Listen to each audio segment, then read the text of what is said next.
with this one first. So, to shape, what you want to do is, well, really, I'd sort of like it a little more round to begin with, but whatever. So, fold up one side, fold up another side, and the other, kind of folding it in thirds, like making a little package here. And then finally, we're going to pull this over the top, and then use our bench knife to roll this over a little bit. And now is the tricky part. So we need to make this into a round without breaking the skin on the top, if possible. So I'm going to use my hands. I'm going to get a little bit of flour on my left hand here and use the bench knife in my right hand to allow us to sort of pull and turn. So turning and then pulling towards me at the same time. And what this lets me do is sort of build some internal structure by adding tension to the dough. And you'll notice that it's starting to like hold its shape up a little bit more, which is great. A little more flour here.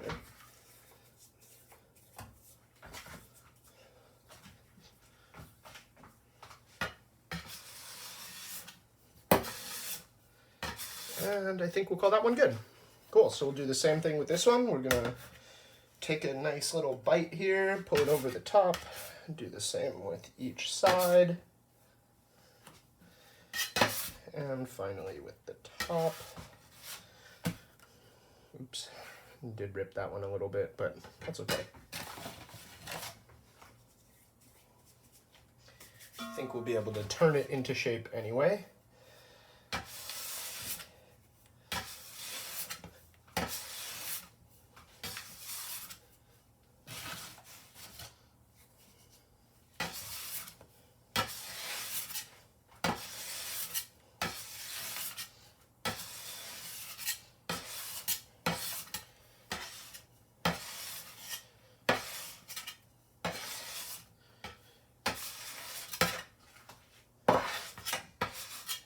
There we have our first shaping done. I am going to pinch off a couple of these really big bubbles here because those will wind up sort of affecting the structure in the end if we let them persist.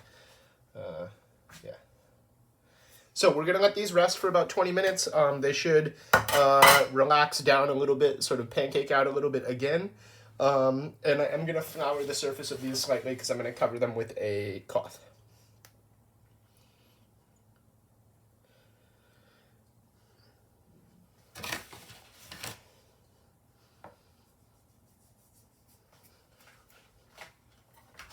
All right, so it's been about 20 minutes. You can see that these rounds have sort of flattened out a little bit, but they still have a nice rounded edge on them.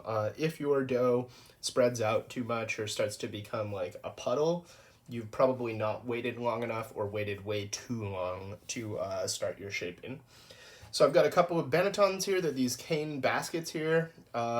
You'll notice that these ones are pretty well used and seasoned, right? So I'm gonna line these with a little bit of white rice flour and a little bit of all-purpose flour and sort of rub that in there real good. And the dough is gonna go in there this side down, which will eventually be the top of our loaf. I'm gonna do this over the sink because it is a little bit messy. I'd say we're probably using 2 tablespoons of white rice flour and maybe a tablespoon and a half of white flour. And that's what it'll look like when it's ready to go. Gonna do the other one too. And set those aside while we shape. So we're going to use the bench knife again. We're going to flip each of them over, and we're going to shape again with that same folding pattern by pulling a third from below up to the center and from each side, and then from the top we'll flip it over and do those pulls again as well. I'm going to add just a little bit more flour to the top so that the surface, which will become our crust, doesn't stick and tear on the working surface. So you want to do this quickly. Get this under here and flip it relatively quickly so that it doesn't rip. Boom. And once again, we're going to pull from the bottom up a third. You can see that this is like pretty well aerated now and has retained some of that structure. Cool. And at this point, I can just add a little bit more flour to my bench so I can get some on my hands easily. And I'm just actually going to rotate this and sort of pull towards me while spinning it, which is a weird move. But once you get it, you got it.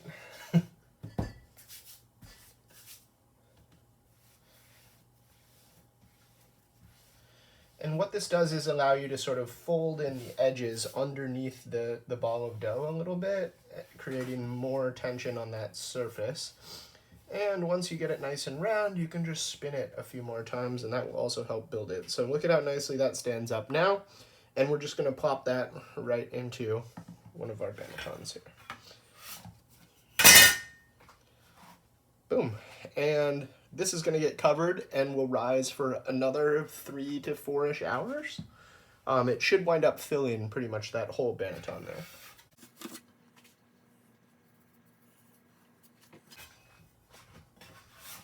Flip it.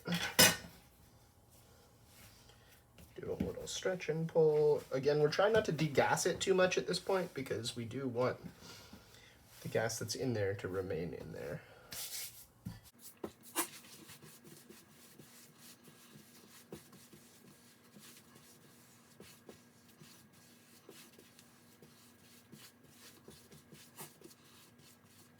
Alrighty. Okay, so we're going to throw this in the banneton here. We're going to cover each of these with a separate towel and allow them to rise in a relatively warm room temperature for another 3 to 4 hours. Okay, so it is now about 10:30 a.m. and I'm getting ready to start preheating the oven, knowing that I'm going to bake in about an hour, maybe a little bit more. So I bake in this cast iron Lodge combo cooker. And I actually use it upside down than how you might use it to like make a stew. This is actually going to be the cap, and I'm going to put the bread down in here. Cool. So I'm just going to throw this with the cap on into the oven and preheat to 500 degrees for about an hour. All right, about 3.5 hours have passed. You can see that this bread or this dough has expanded quite a bit. It's quite airy. There's a couple big bubbles in here, and it has expanded significantly in the banneton. So what I am going to do now is make a piece of parchment paper round to put on the top of this so I can turn it out, score it, and then put it into the Dutch oven for baking.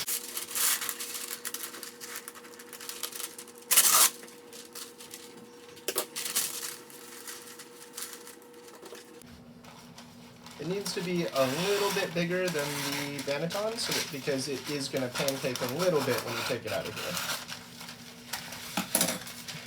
And I like to go ahead and round the corners a little bit so they don't stick out.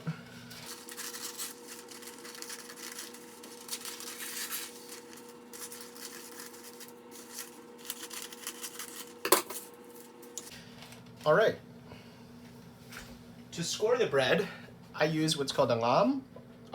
It is a straight razor here.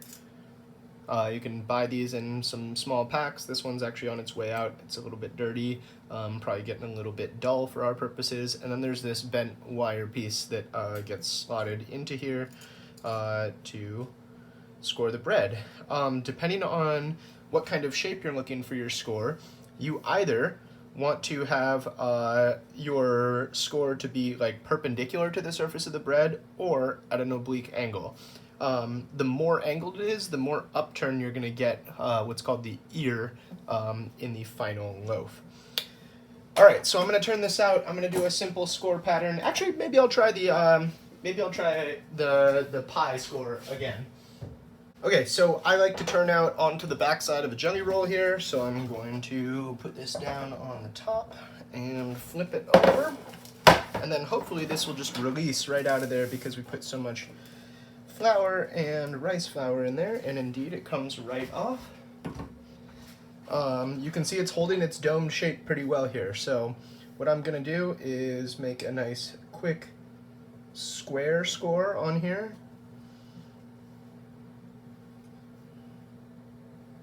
and hopefully that's going to raise up a little bit, and then I'm going to try doing a pie symbol.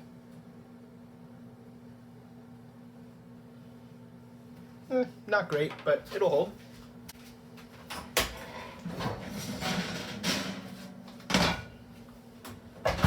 I'm going to remove the Dutch oven. I know you can't see what I'm doing right now.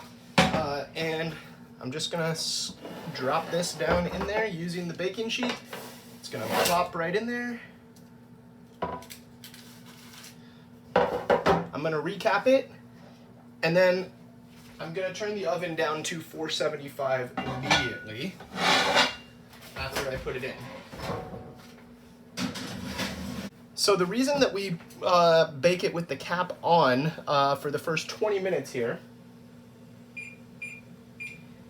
is you need the dough to be steamed a little bit in order to form that nice, like, really crispy, crunchy crust that we all want on this artisan sourdough bread. Keeping it in the Dutch oven allows it to use its own moisture to steam it. So we're going to bake it for 20 minutes with the cap off, then we're going to pull the cap off, or sorry, with the cap on, and then we're gonna bake it another maybe 10 to 20 minutes with the cap off, and that's how you're gonna get that nice sort of auburn hue to it. And yeah, that's what we're looking at. All right, so let's see, there's 7 minutes left on the clock, so it's been in there for 33 minutes. And turning the oven light on, I can see it's almost ready to come out. So what I'm gonna do is I'm gonna pull it out.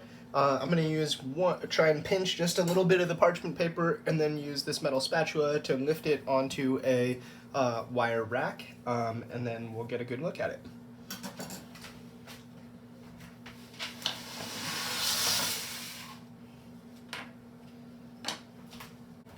Oh, that's looking really nice.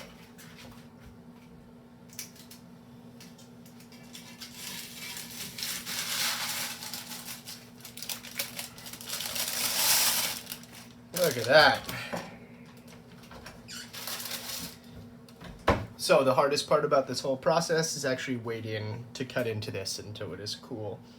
So yeah, looks like I didn't score quite deep enough because we did get a little bit of cracking on the sides here. It didn't follow the score pattern exactly, but we did get a nice lifted ear here, and I think we got it just in time before it like carbonized to be super bitter right on the edge there. Yeah, this bread looks great. So I'm going to toss the Dutch oven, both pieces back in the oven, preheat to 500 for another 20 to 30 minutes, and then I'm going to bake the other one. Okay, so it's time to put the second loaf in. This one, it started out really crispy, and it softened a little bit, and it will sort of continue to soften a little bit until it's fully cooled, and then the outside will harden again into that nice shattery crust. So this one has been going for, you know, another hour and a half or so, and you can tell, like, it is ready to go. Look at that, it's all jiggly. I'm hoping it's not going to stick in there because it's been in there for quite a while, but we'll see. So again, I'm going to make a parchment paper round here, turn it out, and then score it, and we'll put it in the oven. So just turn it out, you'll see that it did stick just a little bit on this side, but it didn't actually tear, so that's really nice. I'm going to try a diamond shape score on this one, like a consistent sort of lattice here.